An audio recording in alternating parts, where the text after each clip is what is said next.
Assalamu alaikum, ladies and gentlemen. Today we are going to discuss on a short service commission. Okay, what is short service commission in the military induction? Short service commission अपने नाम से ही जाहिर है कि जो है short service होती है। सर्विस मतलब जो फौज में आप सर्विस प्रोवाइड करते हैं ये शॉर्ट होती है and it all depends upon you also and your and the concern department also concern military department also. Short service commission जो है ये बेसिकली सबको ज़्यादातर पता भी है कि ये ऑलमोस्ट ग्रेजुएशन के बाद या यूनिवर्सिटी लेवल पे इवन मास्टर्स के बाद भी आता है। शॉर्ट सर्विस कमीशन जो है ये स्पेसिफिक बेस्ड होता है, स्पेसिफिक रिक्वायरमेंट बेस्ड होता है। लेट सपोज अगर आईटी है, लॉ है,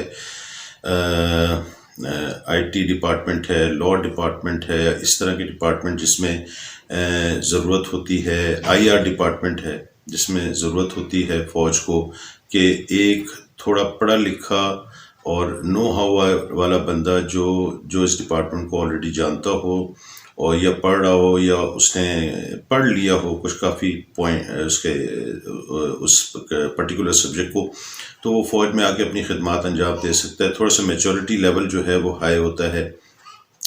और इसी तरह अब इसलिए इसकी जो रिक्वायरमेंट जो इंडक्शन होती है वो परमानेंट कमीशन के हिसाब से कम होती है, रिक्वायरमेंट भी कम होती है, बंदे भी कम चाहिए होते हैं।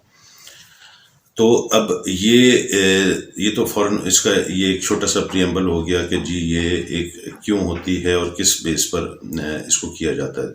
सेकंड अभी इस पे आ जाते हैं कि शॉर्ट सर्विस इसे क्यों कहा जाता है। क्योंकि जब आप इसकी इंडक्शन हो जाती है, सबसे पहले तो इसकी ट्रेनिंग जो होती है वो इतनी परमानेंट कमीशन जितनी 2-2, 3-3 साल नहीं होती जिस तरह एयरफोर्स, आर्मी, नेवी में होती है।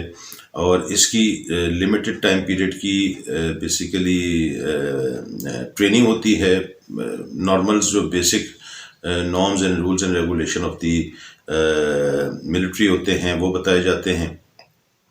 और उसके बाद फिर क्या होता है कि जो कंसर्न डिपार्टमेंट है उससे रिलेटेड उसको काफ़ी पढ़ाया जाता है। लेट सपोज दी आईटी है तो एक फौज में जो आईटी सिस्टम चल रहा है, जो सिस्टम चल रहे हैं, या लॉ में जो सिस्टम चल रहे हैं फौज के, आईआर में चल रहे हैं, उससे रिलेटेड बात की जाती है। तो specific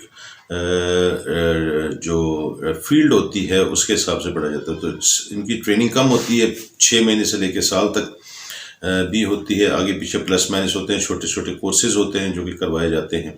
but this is the process which is normally conducted after the induction as far as the training is concern. फिर उसके बाद जब ट्रेनिंग हो जाती है then the person is taken as a different ranks पे लिया जाता है, थोड़े से ऊपर वाले रैंक पे लिया जाता है। बट शॉर्ट सर्विस क्यों कहते हैं कि इसमें कॉन्ट्रैक्ट बेस होता है।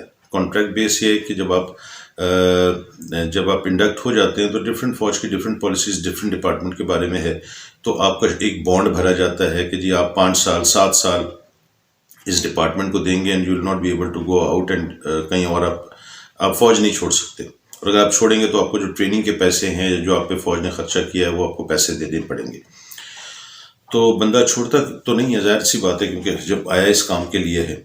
तो वो जब ये बॉन्ड भरा जाता है, अब वो 5-6 साल या 7 साल जब पूरे हो जाते हैं तो फिर जो बॉन्ड की या आपके कॉन्ट्रैक्ट की जो रिन्यूअल होती है वो 2-2 साल, 3-3 साल, 5-5 साल के लिए भी होती है कि कॉन्ट्रैक्ट रिन्यू करना होता है। हर बार कॉन्ट्रैक्ट रिन्यू करना होता है कि जी आप विलिंग हैं टू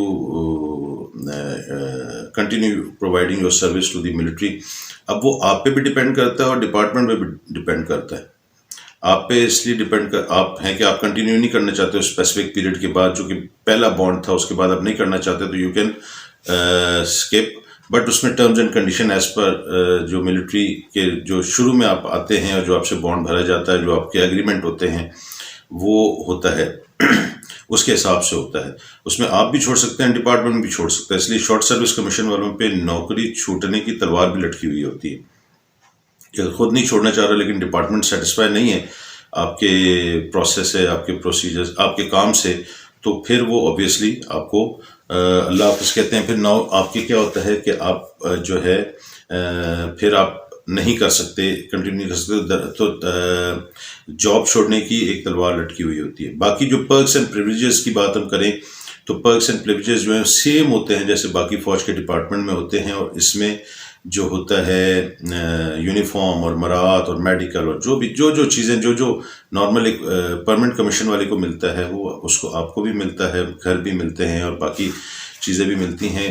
की जो अपॉइंटमेंट्स होती हैं जैसे कमांडिंग ऑफिसर होता है और वो बहुत कम हो गया। OICs वगैरह तो बन जाते हैं लेकिन कमांडिंग ऑफिसर्स वगैरह बनना थोड़ा सा मुश्किल होता है because you are not that qualified, क्योंकि यू आर गुड इन अपने डिपार्टमेंट में तो आप गुड हैं तो उसकी OIC वगैरह आप बन सकते हैं, अफसर इंचार्ज वगैरह।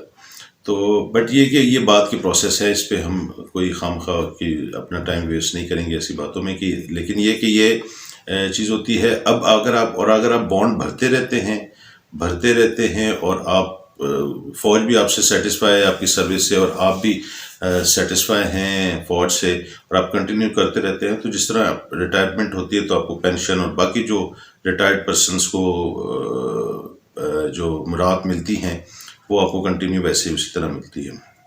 अब हम इस पे आ जाते हैं इसकी ISSB पे। ISSB प्रोसीजर ये याद रखें कि shorts ISSB, ISSB is basically a inter services selection board and board will remain same।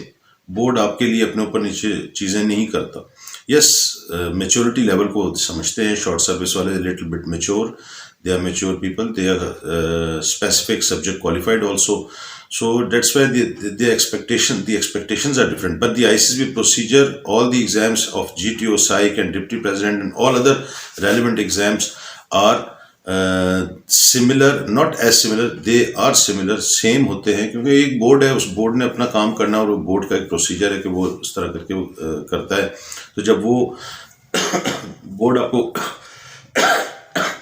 Board जब आपको ये करेगा तो उसका प्रोसीजर, वो अपना प्रोसीजर चेंज नहीं करेगा, बट ये कि आपसे एक्सपेक्टेशन थोड़ी सी ज़्यादा होगी। किस लिहाज से? मैच्योरिटी के लिहाज से। मैच्योरिटी के लिहाज से आपके अंदर ज़्यादा वो एक्सपेक्ट करेंगे। फिजिकल के लिहाज से नॉर्मल आपको समझेंगे कि आप बूढ़े तो नहीं हुए इस वक्त कि आपको फिजिकली आप डाउन हो जाएंगे। But yes, the maturity level normally comes in your lecturate also, in your interview also, in your writing the picture, pointer story and the what also, and your normal behavior with the people, because you are quite mature people and they are expecting that you have gone through the university and now you have a little bit difference between the intermediate people और आपके दरमियान जो है वो एक difference है।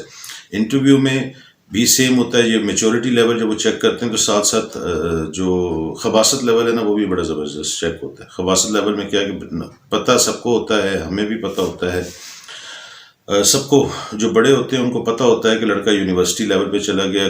School की life बिल्कुल बाउंड थी, क्लासरूम से निकल नहीं सकते। कॉलेज जो है वो फिर थोड़ा सा बंदा खुलता है और यूनिवर्सिटी तो फिर खुला जाता है ना। तो अब उसमें क्या है कि उसकी देखते हैं कि जिन चीज़ों पे फोकस हो सकता है, पता तो हमें नहीं है बट वो हो सकता है। किस बात पे हो सकता है? ड्रग्स पे हो सकता है, दुनिया की कितनी हवा लगी है उसे।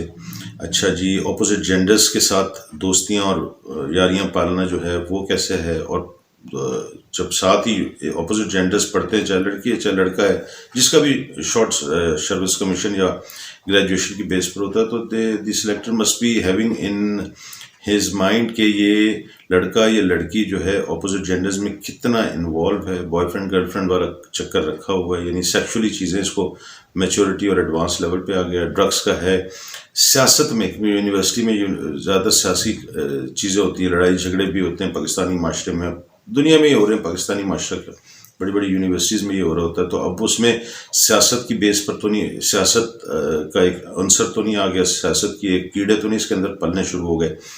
तो अब ये वाली जो चीज़ें हैं इस पे फोकस होता है, इस पे आपकी चीज़ों का पता चलता है।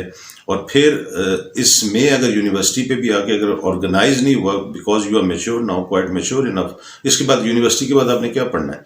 अब तो आपने आगे जो है प्रोफेशनल लाइफ में जाना है। तो अगर यूनिवर्सिटी लाइफ में अगर आप मेच्योर हुए हैं और मेच्योरिटी आई है as compare to the intermediate and as compare to the school जो है, now you are mature, little bit mature, तो अब उस पर क्या है कि वो आपकी इस मेच्योरिटी को चेक करेंगे। मेच्योरिटी जिस तरह मैंने कहा ना कि आपके लेक्चरेट आपके इंटरव्यू में ख़ास तौर पे चेक होगा।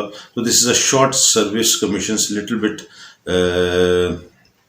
क्या कहा जाए, information that I want to tell everybody, I hope that you have understood and prepare yourself. Otherwise, चाहे यूनिवर्सिटी के लड़के भी हो जाए, अक्सर जो है ना वो इतना शाय होते हैं कि स्टेज का नाम सुनते ही ना वो पिछली सीट पे जाके बैठ जाते हैं। तो prepare yourself, otherwise maturity वगैरह भी काम नहीं आती। Thank you very much and अल्लाह हाफिज़।